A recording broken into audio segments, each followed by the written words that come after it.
الحمد لله وكفى وسلام على عباده الذين اصطفى أما بعد فأعوذ بالله من الشيطان الرجيم بسم الله الرحمن الرحيم واقترب الوعد الحق فإذا هي شاخصة أبصار الذين كفروا يا ويلنا قد كنا في غفلة من هذا بل كنا ظالمين صدق الله مولانا العظيم.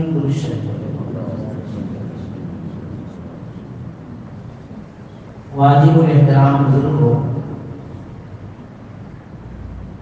جیسا کہ کل بتایا گیا تھا کہ پہلی مرتبہ جب سور پھونکی جائے گی قیامت کے لیے، کیونکہ اسرافیل علیہ السلام تو سور لیے کھڑے ہیں، نگاہ اللہ رب العزت کی طرف ہے، کان وہ بھی گئے منتظر ہے حکم خداوندی کے۔ ایک مرتبہ سور پھونکنے پر اللہ تبارک و تعالی جتنے بھی انسان دنیا میں ہیں ان تمام کے تمام کو اللہ تبارک و تعالی موت دے دیں گے، اور یہ قیامت جو قائم ہوگی کل بتایا کافروں پر ہوگی۔ پھر اس کے 40 سال کے بعد دوسری مرتبہ سور پھونکی جائے گی، جس کا تذکرہ سورہ یاسین میں ہے کہ وَنُفِخَ فِي الصُّورِ فَإِذَا هُم مِّنَ الْأَجْدَاثِ إِلَىٰ رَبِّهِمْ يَنسِلُونَ۔ یہ دوسری مرتبہ سور ہے۔ جب دوسری مرتبہ سور پھونکی جائے گی تو یکایک سارے کے سارے مردے اپنی قبروں سے کھڑے ہو جائیں گے اور اپنے پروردگار کی طرف چلنے لگیں گے۔ ایک جگہ پر ہے کہ اس طرح اللہ تبارک و تعالیٰ کی طرف میدان محشر کی طرف لوگ دوڑیں گے جیسے کہ ایک شکاری شکار کی طرح دوڑتا ہے، اتنی تیزی کے ساتھ، یعنی سیرون کا معنی ہوتا ہے تیزی کے ساتھ دوڑنا۔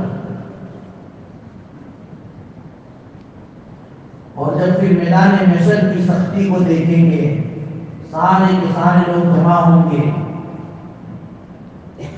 تو سختی کو دیکھ کر سارے مردے یوں کہیں گے کہ قالوا یا ویلنا بعثنا من مرقدنا، ہم اتنے اچھے سوئے ہوئے تھے، ہم کو ہمارے خوابگاہوں سے کس نے اٹھایا؟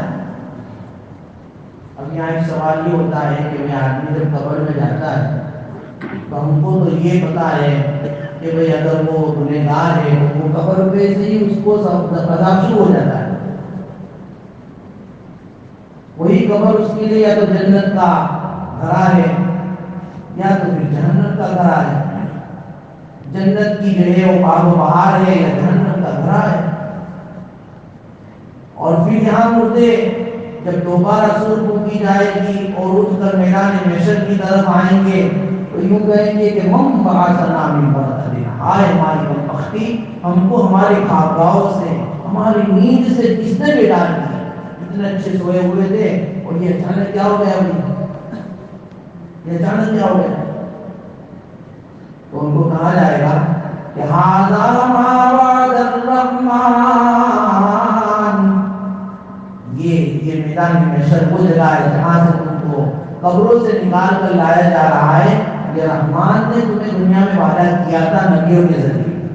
وصدق المرسلون، جتنے ہمارے بھیجے ہوئے تھے نا پیغمبر نبی، ان نبیوں کی بات کو ہم نے سچ کر دکھلایا۔ ہر نبی نے آ کر اپنی امت کو یہ بات بتائی، سمجھائی، سکھائی کہ دیکھو یہ دنیا فانی ہے، ختم ہونے والی ہے، آخرت باقی ہے، وہ باقی رہنے والی ہے، اللہ قیامت کا دین قائم کرنے والے ہیں، تمام لوگوں کو جمع کرنے والے ہیں۔ اور ایک نے بتایا جسے کہا ان کانت الا صیحۃ واحدہ، ایک ہی چیخ ہوگی، ایک چیخ جو وَإِذَا هُمْ جَمِيعٌ لَدَيْنَا مُحْضَرُونَ، ایک چیخ ہی پوری انسانیت کو ہمارے سامنے لا کر حاضر کر دیں، جمیع لدینا محضرون، سب کے سب حاضر ہو جائیں گے ہمارے سامنے، سب کے سب۔ وہ میدان، وہ قیامت مجھے اور آپ کو بھی دیکھنا ہے، یہ منظر ہر ایک کے سامنے آنے والا ہے۔ تو سوال یہ، میں سوال یہ کر رہا تھا کہ عذاب ہے یا پھر جنت کا نعمتیں ہیں، پھر مردے یوں کیوں کہیں گے کہ ہم کو ہماری خواب گاہوں سے کس نے اٹھایا؟ اس کا جواب یہ ہے کہ پہلی مرتبہ جو سر پھونکی جائے گی نا، پہلی مرتبہ وہاں سے لے کر دوسری مرتبہ جو سر پھونکی جائے گی، وہاں تک کا جو 40 سال کا عرصہ ہے، اس میں اللہ تبارک و تعالیٰ قبر کے عذاب کو موقوف کر دیں، بند، سائلنٹ، سب کے اوپر جو ہے موت تاری، سب کو سلا دیں، سو جاؤ، سب سو جائیں، سب مر جائیں گے۔ ہاں، انبیاء علیہ السلام جو اپنی قبروں میں حیات ہے، ہمارا یہ یقین ہے، اعتقاد ہے اور ہمارا ایمان ہے، ہر نبی اپنی اپنی قبروں میں زندہ ہے۔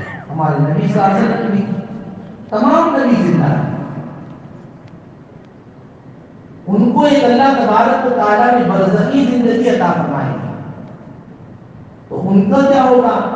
ان کو بھی موت آ جائے گی تو نہیں، ان پر بے ہوشی طاری ہو جائے گی، مدہوشی طاری ہو جائے گی، سب پر تو موت طاری ہوگی، پوری انسانیت پر، اور انبیاء علیہ السلام پر بے ہوشی۔ اسی لیے سرکار دو عالم صلی اللہ علیہ وسلم کے حدیث ہے، آپ علیہ السلام نے فرمایا کہ دوسری مرتبہ سر پھونکی جائے گی تو اللہ تبارک و تعالیٰ جو سب کو بیدار کریں گے نا، اپنی اپنی قبروں میں سے سب جب بیدار ہوں گے، سب سے پہلے اللہ تبارک و تعالیٰ مجھے بیدار کریں گے، سب سے پہلے پوری انسانیت، اللہ کے نبی پر بدہوشی طاری ہوگی اور ان کو ہوش آئے گا، سب سے پہلے ہوش انبیاء میں بھی اللہ کے نبی صلی اللہ علیہ وسلم پائے۔ آپ علیہ السلام خود فرماتے ہیں جب مجھے ہوش آئے گا اور میں میدان محشر کی طرف جاؤں گا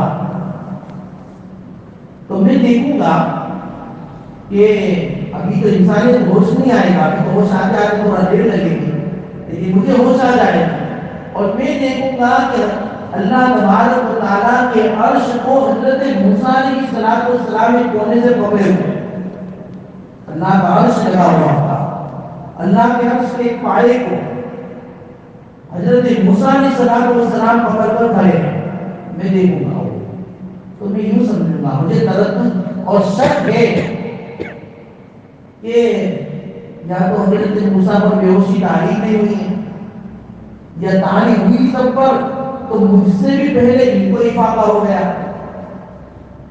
بے ہوشی طاری نہیں ہوئی، یہ خیال اس لیے آیا کہ حضرت نبی کریم صلی اللہ علیہ وسلم نے فرمایا کہ بھئی دنیا کے اندر حضرت موسیٰ علیہ السلام پر آلریڈی بے ہوشی طاری ہو چکی، فلما تجلی ربہ للجبل جعلہ دکا وَوَقَرَّ مُوسَىٰ صَيْحًا، قرآن میں حضرت موسیٰ علیہ السلام نے جب امتحان کیا رب العالمین کہ اللہ مجھے دیکھنا ہے آپ کو، آپ کے ادوارات کو، آپ کی زیارت کرنی ہے، نہیں دیکھ سکو گے، چلو اگر دیکھنے کی ٹرائی کرنی ہے تو میں پہاڑ پر اپنی تجلی کرتا ہوں، دیکھو پہاڑ پر تجلی اللہ تعالیٰ نے کی تھی تو پہاڑ ریزہ ریزہ ہو گیا، پہاڑ کتنا مضبوط ہوتا ہے، اس کی چٹانیں، اس کی بڑی بڑی پہاڑ پتھر کتنے بڑے بڑے ہوتے ہیں، لیکن تجلی آنے خداوندی پہاڑ برداشت نہیں کر سکا، وہ پہاڑ جب ریزہ ریزہ ہو گیا تو اس پہاڑ کی صورتحال کو، اس کیفیت کو دیکھ کر موسیٰ علیہ السلام بے ہوش ہو کر گر گئے، فلما افاق، جب ان کو افاقہ ہوا قال سبحانک تبت الیک وانا اول المؤمنین، اے اللہ تیری ذات پاک ہے، میں اپنی بات سے توبہ کرتا ہوں، میں سب سے پہلے ایمان والا لانے والوں میں سب سے پہلے۔ تو ان کو تو اللہ تعالیٰ کے انوارات تجلیات کی تجلی دیکھ کر، اس کی جھلک دیکھ کر بے ہوشی طاری ہو گئی تھی۔ پھر جب ہوش آیا تھا تو اللہ کے نبی نے فرمایا ہو سکتا ہے کہ ان کو ملوثی دنیا میں طاری ہو گئی تو ان کو اللہ تعالیٰ نے بے ہوش نہیں کیا ہوگا یا کیا ہوگا تو یہ ایک جز کی فضیلت حضرت موسیٰ علیہ السلام تھی کہ اللہ کے نبی صلی اللہ علیہ وسلم فرماتے ہیں کہ میں جاؤں گا تو رونے کی موسیٰ تو اللہ کے عرش کو پکڑ کر کھڑے ہو ہوں گے، پھر تمام لوگ آئیں۔ اور ایک روایت میں یہ بھی آتا ہے کہ اللہ کے نبی صلی اللہ علیہ وسلم کو افاقہ ہوگا، ان کے ساتھ ساتھ حضرت ابوبکر، حضرت عمر رضی اللہ تعالیٰ عنہ کو بھی اللہ بیدار کر دیں گے۔ دائیں طرف حضرت ابوبکر ہوں گے، بائیں طرف عمر ہوں گے، اور جب اپنی قبر سے اللہ کے نبی نکلیں گے، حدیث میں آتا ہے کہ باہر روضہ اقدس کے باہر 70,000 فرشتوں کا مجمع آپ کے استقبال کے لیے ہوگا۔ آئیے تشریف لائیں، اللہ کے نبی کے استقبال کے لیے 70,000 فرشتوں کا مجمع ہوگا۔ سب سے پہلے دنیا میں جو قبر شیک ہوگی اور جو نکلیں گے وہ میرے اور آپ کے آقا سرکار دو عالم صلی اللہ علیہ وسلم ہوں گے، اس کے بعد ابوبکر، اس کے بعد عمر، اور اس کے بعد بھی جو ہے وہ جنت البقیع کے تمام جو مرحومین ہیں اور جو مردے ہیں وہ وہاں سے کھڑے ہوں گے۔ پھر اس کے بعد جنت المعلا جو مکہ مکرمہ کا قبرستان، وہاں کے مردے نکلیں گے۔ پھر اس کے بعد تمام جو ہے ایک بار دیگر تمام دنیا کے قبرستان والے مردے نکلیں گے اور اللہ تبارک و تعالیٰ کی طرف میدان محشر کی طرف آئیں گے۔ ایک جواب تو یہ ہے کہ کیونکہ مردے جو 40 سال کا عرصہ ہوگا اس میں سب کو سنا دیا جائے گا، عذاب موجود ہوگا، اس لیے سب بیدار ہوں گے اور اٹھ کر اتنے آرام سے سوئے ہوئے ہوں گے، اور اچانک جو ہے میدان محشر کی اس سختیوں کو دیکھیں گے تو کہیں گے یا ویلنا وبعثنا من مرقدنا، اتنے اچھے سوئے تھے کس نے اٹھایا اور کون لے کر آئے؟ کیوں؟ کیونکہ مجمع ایسا ہوگا، کیفیت ایسی ہوگی میدان محشر کی، تمام انسانیت جمع ہوگی، تمام انسانیت، اور اس دن کا حالات یہ ہے کہ یوم تبدل الارض غیر الارض والسماوات وبرزوا للہ الواحد القہار۔ اللہ تعالیٰ یہ زمین کو بدل دیں گے، آسمان کو بدل دیں گے، اور سب ایک اللہ کے سامنے نکل کر کھڑے ہو جائیں گے، سب نکل کر۔ زمین بدل دینے کا کیا مطلب؟ اس پر مفسرین نے لکھا ہے کہ یہ زمین جو ابھی فی الحال ہے اس زمین کو تو اللہ تعالیٰ کھینچ رہے ہیں اور دوسری زمین لائیں گے، اور زمین کی کیفیت الگ ہوگی اس زمین کے مقابلے میں، اس لیے زمین کی روٹی بنائی جائے گی، اور پھر سب سے پہلے جنتیوں کو میدان محشر میں کھڑے مسلمانوں کو، مومنوں کو اس کا جو ناشتہ کروایا جائے گا۔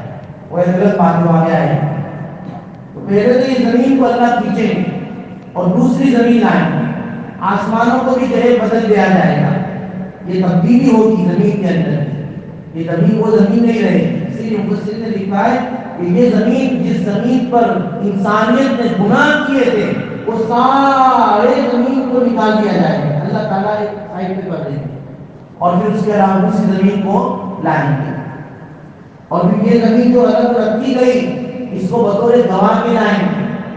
اس زمین پر جس خطے پر آدمی کھڑے رہ کر، بیٹھ کر، سو کر جو گناہ کر رہا ہے نا، اس ٹکڑے کو بلایا جائے گا، کرواؤ گے۔ جب حساب لیا جائے گا تو اس ٹکڑے کو بھی بلایا جائے گا۔ اس نے کہا کہ اذا زلزلت الارض زلزالها واخرجت الارض اثقالها وقال الانسان ما لها يومئذ تحدث اخبارها۔ اس دن ساری خبریں بیان کر دے گی زمین کہ اس کے اوپر کیا کیا ہوا اور کیا کیا کیا لوگوں نے۔ وہ یہ نہ سمجھے کہ ہم کو کوئی جو ہے دیکھ نہیں رہا، اس لیے انسان گناہ کرتا ہے تو آنکھ گواہ ہو جاتے ہیں۔ ان میں سے ایک تو ابھی وہ اس بات پر میں نہیں جاؤں، ان میں ایک تو ہے زمین بھی ہے جس زمین پر کھڑے رہ کر آدمی گناہ کرتا ہے۔ اللہ تبارک و تعالیٰ سے ہم بچ نہیں سکتے، ہم دنیا کو الو بنا سکتے، اللہ کو نہیں۔ اسی لیے کہاں لیکن پھر یوم الطلاق، اس دن سے ڈرائیے جن کی ملاقات ہوگی، طلاق یہ ملاقات، یہ طلاق کہاں سے ہے؟ وہیں سے نہیں، وہیں سے طلاق ہو تو وہ تو بیوی کو جو طلاق دی جاتی ہے وہ، یہ تو طلاق لينذر يوم التلاق يوم هم بارزون لا يخفى على الله منهم شيء لمن الملك اليوم لله الواحد القهار. سورہ غافر کے اندر جو سپارے اس دن ملاقات کے دن سے ڈرائیے. اس دن کے سب لوگ جب قبروں سے نکل کر ظاہر ہوں گے، اللہ کے سامنے کھڑے ہوں گے، اور اللہ کے سامنے ان کی کوئی چیز مخفی نہیں ہوگی، پوشیدہ نہیں ہوگی، چھپی ہوئی نہیں ہوگی. اللہ تبارک و تعالیٰ کے سامنے سب نکلے، سب ظاہر ہو جائے. زمین بھی بدل دی جائے گی، اور یہ بدلنے کا مطلب تو میں نے بتایا صفات کے اعتبار سے بھی، ذات کے اعتبار سے. ذات کے اعتبار سے تو یہ بدل گئے، صفات کے اعتبار سے کہ ابھی زمین کے اوپر جو اونچ نیچ ہے، کبھی ڈھلان ہے، کبھی جو ہے نصیبی زمین ہے، یہ سب کو ہی کر دیں. وَيَسْأَلُونَكَ عَنِ الْجِبَالِ فَقُلْ يَنسِفُهَا رَبِّي نَسْفًا فَيَذَرُهَا قَاعًا صَفْصَفًا لَا تَرَىٰ فِيهَا عِوَجًا وَلَا أَمْتًا. آپ دیکھو گے اس کی زمین میں قیامت کے دن کہ نہ پہاڑ ہوں گے، نہ یہ اونچ نیچ ہوگی، نہ کچھ بھی نہیں، سب بالکل یکسر ہو جائے. اس لیے کوئی کسی کو چھپنے کا تو درخت کا آڑ نہیں ملے گی، پہاڑ کی چٹان بھی نہیں ملے گی، اور دوسرے کوئی ایسی اونچی نیچی جگہ بھی نہیں ملے گی جہاں آدمی چھپ جائے. اس لیے کہا کہ لا یخفی علی اللہ منهم شیء، اللہ پر کوئی چیز مخفی نہیں ہوگی، سب کو سب کچھ سب دکھ رہا ہو، سب یکسر ہو جائے، بالکل جٹل میدان. اور اس دن اللہ تبارک و تعالیٰ کے سامنے، اور اس دن اللہ تبارک و تعالیٰ ہر ایک کے سامنے ساری باتوں کو ظاہر کر دیں گے. ہر ایک کا حساب جو ہے اللہ تبارک و تعالیٰ نے، اسی لیے قرآن کریم میں اللہ تبارک و تعالیٰ نے نبی کریم صلی اللہ علیہ وسلم کو قرآن کریم میں بہت جگہوں پر یہ قیامت کے دن سے ڈرانے کا حکم کیا ہے کہ قیامت کے دن سے ڈرائیے، ملاقات کے دن سے ڈرائیے کہ اس دن جو ہے ہر ایک کی پول کھل جائے، دودھ کا دودھ، پانی کا پانی ہو جائے. اسی لیے حضور عجیب جو ہے شعر کے ذریعے ہمیں سمجھاتے ہیں کہ ہم کیسے رہے یا کیسے رہے، وہاں دیکھنا ہے کہ کیسے رہے. دنیا میں تو جیسے بھی رہے کے چل جائے، لیکن وہاں دیکھنا ہے کہ کیسے رہے، اللہ کے سامنے کیسا ہوگا اس دن ہو. کیونکہ اس دن کی عزت بھی بہت بڑی عزت، اور اس دن کی ذلت بھی بڑی خطرناک ذلت، کیونکہ پوری انسانیت موجود ہو، پوری انسانیت. اسی لیے فلا تحسبن اللہ غافلا عما يعمل الظالمون. یہ غافل لوگ ایک جو ہے اللہ تبارک و تعالیٰ کو غافل نہ سمجھے، بے پرواہ نہ سمجھے. کوئی کہ اللہ کو کچھ معلوم ہے، نہیں، اللہ کو سب معلوم ہے. ظالم لوگ کیا کرتے ہیں؟ ظالم کس کو کہتے ہیں؟ جو اپنے آپ پہ ظلم کرتا ہے، گناہ کر کے، اللہ کی نافرمانی کر کے، حکومت توڑ کر جو نافرمانی کرتا ہے وہ ظالم ہے. اللہ فرماتے ہیں کہ ان کو کہو کہ وہ ایسا نہ سمجھے کہ اللہ کو اللہ بے خبر ہے، نہیں، اللہ کو سب معلوم. اس وقت اللہ تبارک و تعالیٰ ظاہر کریں گے قیامت کے دن. ان کو تو تم کو سب انفارمیشن دیں گے، سب خبریں دیں گے، تم نے یہ کیا تھا، تم نے یہ کیا تھا، تم نے یہ نمازیں پڑھی تھی نہیں پڑھی تھی، تم نے یہ زکات دی تھی نہیں دی تھی، تم نے حج کیا تھا نہیں، سب ظاہر ہو جائے. اور اللہ تبارک و تعالیٰ ہر ایک کے سامنے یہ ساری باتیں رکھ دیں گے. اسی لیے مسلمان بھی ہوں گے، کافر بھی ہوں گے. قرآن کریم کی جو آیت ہم پڑھتے ہیں نا، ابھی 10 دن سے جو چل رہی اقترب الوعد الحق، حق وعدہ جو ہے وہ جب قریب آ جائے گا نا، تو قرآن کریم کہتا ہے کہ فَإِذَا هِيَ شَاخِصَةٌ أَبْصَارُ الَّذِينَ كَفَرُوا، یہ کافروں کی آنکھیں جو ہے پھٹی کی پھٹی رہ جائے، اور کافر لوگ بھی کہیں گے یا ویلنا قد كنا فی غفلۃ من ھذا، آئے ہماری بدبختی، ہائے ہمارے افسوس کہ ہم نے یہ کیا کر دیا، ہم تو غفلت میں رہے، بل كنا ظالمین، ہم تو بہت ظلم کرنے والے رہے، اپنے آپ پر ظلم کیا ہم نے، ایمان کو قبول نہ کر کے، رسولوں کی باتوں کو نہ مان کر، یہ ہم نے ظلم کر دیا. اللہ تبارک و تعالیٰ اس وقت ان کافروں کو کہیں گے انکم وما تعبدون من دون اللہ حسب جہنم، تم اور تمہارے وہ معبود جن کی تم پرستش کرتے تھے، جن کو تم اپنا حاجت روا، اپنا مشکل کشا سمجھتے تھے، جن کے سامنے اپنے ہاتھوں کو پھیلا کر اپنی ضرورتوں کو مانگا کرتے تھے، تم بھی اور تمہارے معبود بھی سب جہنم کا ایندھن بن جاؤ. انکم وما تعبدون من دون اللہ، اللہ کو چھوڑ کر جس کسی کی تم نے پرستش کی اور جس کسی کو تم نے اپنا ضرورت حاجت مند اور ضرورت مند سمجھا، وہ سب کے سب کا سب جہنم کا ایندھن. ایک روایت میں حطب جہنم بھی ہے. حطب کا معنی لکڑی ہوتا ہے، جو لکڑی جو ہے آگ، لکڑی کے ذریعے آگ جلائی جاتی ہے. اب تم ہی کے ذریعے آگ جلائی جائے گی. حطب جہنم انتم لہا واردون. اب تم اس کے سامنے جا کے کھڑے ہو اور اسی پر پڑے رہو، اسی کو گرے رہو. تم نے دنیا میں نقصان کیا کفر کر کے، شرک کر کے، گناہ کر کے، اب اس کا مزہ تم انتم لہا واردون. اس لیے وہاں کی زندگی دائمی زندگی اور وہاں کی عزت دائمی عزت. اللہ تبارک و تعالیٰ جس کے اعمال نامہ اس کے دانے ہاتھ میں دیں گے وہ خوش ہو جائے گا، وہ خوش ہو جائے گا. تو ایک مسئلہ میدان محشر کا یہ ہوگا کہ زمین بھی بدل دی جائے گی، آسمان بھی بدل دیا جائے گا اور سب اللہ کے حضور کھڑے ہوں گے. اللہ تبارک و تعالیٰ کے سامنے کیسے کھڑے ہوں گے؟ حدیث میں آتا ہے انکم محشورون حفاۃ عراۃ غرلا کما بدأنا اول خلق نعید. اللہ کے نبی فرماتے ہیں کہ تم قیامت کے دن اس طرح جمع کیے جاؤ گے کہ تمہارے پیروں میں چپل نہیں ہوگی، حفاظ عراۃ تمہارے بدن پر کپڑے نہیں ہوں گے، غرلن تم بے ختنہ ہوں گے.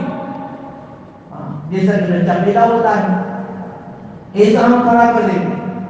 اب کوئی سمجھے کوئی گورنر چلا گیا، کوئی سر گیا اور یہ ہندوؤں نے تو ان کو جلا کر راکھ کر دیا. اب یہ کیسے ہوں گے؟ اسی لیے حدیث میں آتا ہے کہ آدمی کے جسم کے اندر جو ریڑھ کی ہڈی ہے، اس ریڑھ کی ہڈی کے نیچے ایک دانہ ہوتا ہے. یہ دانہ اللہ تبارک و تعالیٰ کے علم ہمیں محفوظ ہوتا ہے.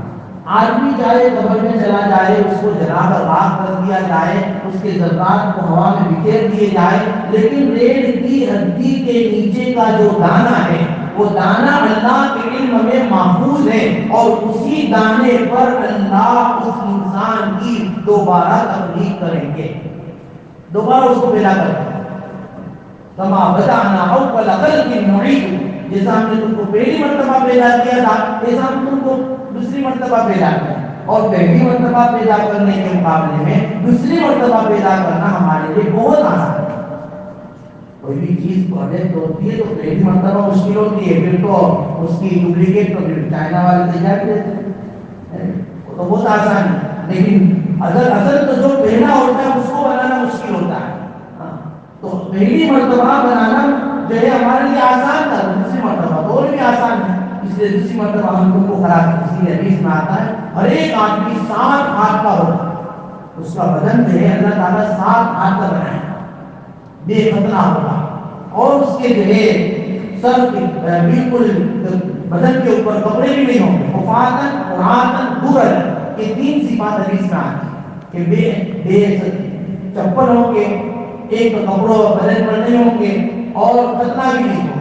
اس طرح جو ہے سارے لوگ ننگے ہوں گے. اسی لیے تو حضرت عائشہ رضی اللہ عنہا کو اللہ کے نبی نے جب یہ بات کہی، عائشہ نے یہی تو فرمایا تھا کیونکہ باحیا اللہ کے نبی مرد عورتیں سارے ننگے ہوں گے تو شرم نہیں آئے گی اس دن. عائشہ اس دن حال یہ ہوگا کسی کو کسی کے سامنے دیکھنے کی فرصت ہی کہاں ہوگی. ہر ایک اپنے عمل کے مطابق جو ہے پسینوں میں ڈوبا ہوا ہوگا. ہر ایک پر ایک کیفیت گھبراہٹ کی تاری ہوگی، ہر ایک پریشان حال ہوگا. کون کس کے سامنے دیکھے گا؟ ایسے موقع پر سب سے پہلے اللہ تبارک و تعالیٰ قیامت کے دن بھی جو ہے کپڑے پہنائیں گے. جب سب ننگے ہوں گے اور ایک شخصیت کو کپڑے پہنائے جائیں گے اور وہ کون؟ اللہ کے نبی صلی اللہ علیہ وسلم فرماتے ہیں وہ حضرت ابراہیم علیہ السلام. حضرت ابراہیم علیہ السلام کہ جن کو اللہ تبارک و تعالیٰ قیامت کے دن سب سے پہلے کپڑے پہنائے. اب پھر اس کے بعد حساب و کتاب کیفیت سے شروع ہوگا، اس کی جو ہے مختصر تشریح انشاءاللہ آئندہ کل بیان کریں گے. اللہ تعالیٰ کی رحمت سے زیادہ. بسم اللہ الرحمن الرحیم. الحمد للہ رب العالمین والعاقبۃ للمتقین والصلاۃ والسلام علی سید الانبیاء والمرسلین. اللهم لك الحمد كما ينبغي لجلال وجهك وعظيم سلطانك يا حي يا قيوم برحمتك نستغيث. اصلح لنا شأننا كله ولا تكلنا إلى أنفسنا طرفة عين ولا تنزع منا صالح ما آتيتنا. اللهم اغفر لنا ذنوبنا كلها دقا وجلا وأولا وآخرا وعلانية سرا الہ العالمین ہمارے گناہوں کو معاف فرما، خطا و صغیر گزر فرما، سیئات حسنات سے مبدل فرما، مغفرت کا شاشر ہو چکا ہے میرے اللہ ہماری مغفرت فرما، ہمارے مرحومین کی مغفرت فرما، ہمارے چھوٹوں کی بڑوں کی، اے اللہ ہمارے بزرگوں کی، ہماری عورتوں کی، ہماری ماں بہنوں کی سب کی مغفرت فرما، اے اللہ سب کی مغفرت فرما، اے اللہ سب کی مغفرت فرما، اے اللہ ہمارے ٹوٹے پھوٹے جو بھی اعمال اے اللہ ہم کر رہے ہیں اس کو قبول فرما، اے اللہ رمضان کی رحمتوں برکتوں مغفرتوں میں اے اللہ ہمارا حصہ نصیب فرما، ہمارا حصہ نصیب فرما، ان کی رحمتوں سے برکتوں سے اے اللہ مغفرتوں سے ہمیں اور ہماری نسلوں کو پوری امت مسلمہ کو مالا مال فرما، اے اللہ مالا مال فرما، ہر ایسا عمل کرنے کی توفیق عطا فرما جس سے تیرا قرب ملتا ہے، جس سے تیری رضا ملتی ہے، اے اللہ جس سے تیری خوشی حاصل ہوتی ہے، اے اللہ اور اس عمل سے ہماری حفاظت فرما جس سے تیری ناراضگی حاصل ہوتی ہے، جس سے تو ناراض ہوتا ہے، جس سے تیرا غضب بھڑکتا ہے، اے اللہ جس سے ہم تھک جاتے ہیں، ہم جو ہے ختم ہو جاتے ہیں، اے اللہ اس عمل سے ہماری پوری نسلوں کی حفاظت فرما، پوری امت کی حفاظت فرما، امت کے بیماروں کو شفا عطا فرما، امت کے مرحومین کی مغفرت فرما، اے اللہ مانگا عطا فرما، مانگنے سے لے گیا وہ بھی عطا فرما، ہماری دعاؤں کو مدد نے فضل و کرم سے نبی کریم صلی اللہ علیہ وسلم کے فعل قبول فرما، اللهم ربنا تقبل منا انك انت السميع العليم وتب علينا انك انت التواب الرحيم برحمتك